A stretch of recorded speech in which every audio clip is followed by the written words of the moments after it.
میرا ایک خواب تھا کہ یار میں اپنے اس علاقے میں سوات میں ایک ایسی مسجد کی تعمیر کروں جو کہ مطلب ہے کہ یہاں پہ اس طرح کی مسجد بہت ہی کم بنی ہو. اور میرے ذہن میں جو ہے سب سے پہلا کانسیپٹ جو تھا وہ یہ تھا کہ میں مسجد نبی کو کسی حد تک کاپی کر سکوں. اور الحمدللہ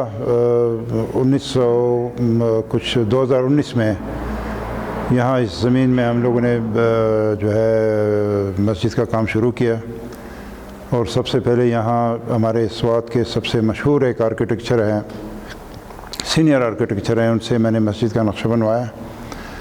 اور اس نقشے کے اوپر پھر ہم نے خود یہاں پہ میں نے اس کی ڈگنگ وغیرہ اور کام شروع کیا.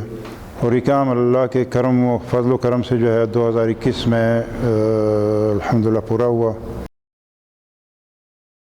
مسجد جو ہے حضور نبی کریم کے گنبد خضرا کی کاپی ہے، ہم نے یہاں بنائی ہے. اور مسجد چونکہ مین بحرین منگورا روڈ پہ ہے، اس لیے لوگ جو ٹورزم کے لیے آتے ہیں یا ہمارے یہاں کے لوکل جو لوگ یہاں سے گزرتے ہیں تو سب کو بہت پسند آتی ہے. اور اس پسند کی وجہ یہ ہے کہ اس کے مینارز اور گنبد جو ہے ہم نے حضور نبی اپنے مسجد نبی کی کاپی کی ہے.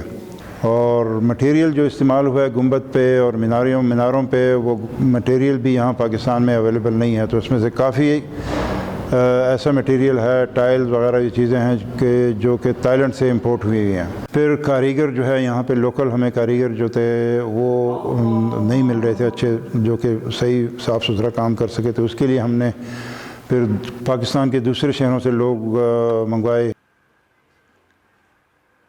تو یہاں پہ ہر طبقے کا آدمی، ہر طبقے کے لوگ آ کے نماز پڑھ سکتے ہیں، اپنی عبادت کر سکتے ہیں اور دلی سکون حاصل کر سکتے ہیں. اور اس میں کچھ 800 بندوں کی ایک بیک ٹائم جو ہے نماز پڑھنے کی گنجائش ہے اس میں. تو انشاءاللہ اس کوشش میں لگاؤں کہ یہاں پہ لیڈیز بھی نماز پڑھ سکیں.